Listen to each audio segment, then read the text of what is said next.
Welcome back to the channel. Today is a big day because HTTP Custom has just received a major upgrade. There is a brand new look, brand new settings, and a lot of small changes under the hood.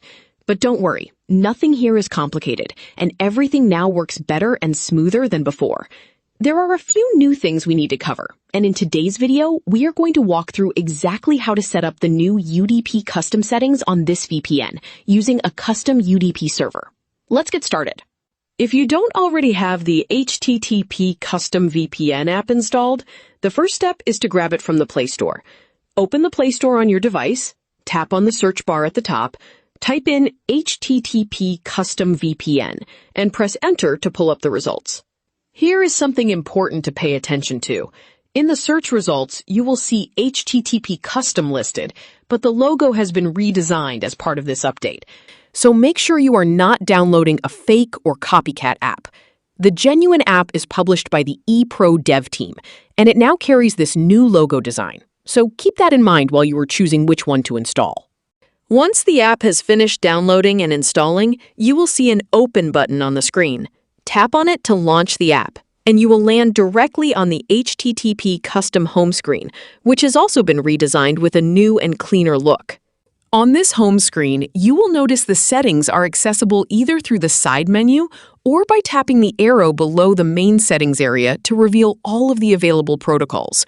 But before we touch any of that, our first real task is to create a UDP custom server, since we will need those server details in a moment.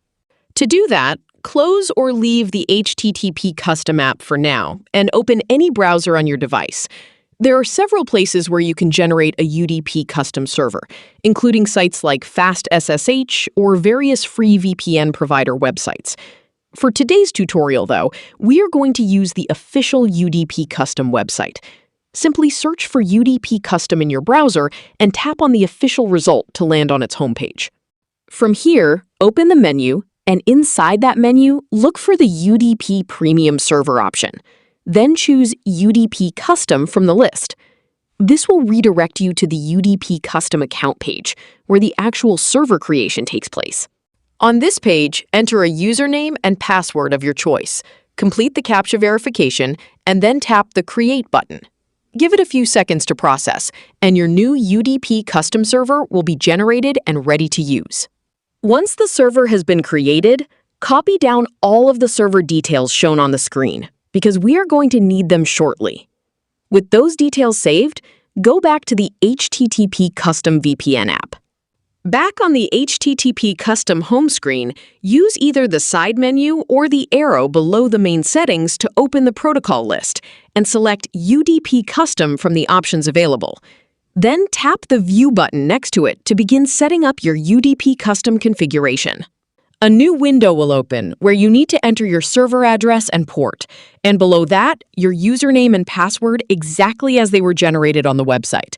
Make sure to disable the Auto SNI option and turn on the Allow Insecure setting as well. Once everything looks correct, tap the plus icon and then tap Add to Profile to save this configuration, so you can easily switch to it whenever you need. Once saved, go back to the main screen. Now it's time to connect. Tap the play button to start the VPN connection, and you can swipe left on the screen at any point to view the connection logs, which will confirm whether the connection was successful. Finally, if you want to save this UDP custom configuration for future use or to share it, tap the three dots at the top of the screen, then tap Import, give your configuration a name, and save it. And that's really all there is to it. HTTP Custom has a fresh new interface, a smoother experience overall, and setting up a UDP custom server is just as simple as before, if not easier. If this tutorial helped you get connected, do us a favor and hit that like button. Drop a comment if you run into any issues along the way, and make sure you are subscribed with notifications turned on so you never miss the next update. See you in the next video.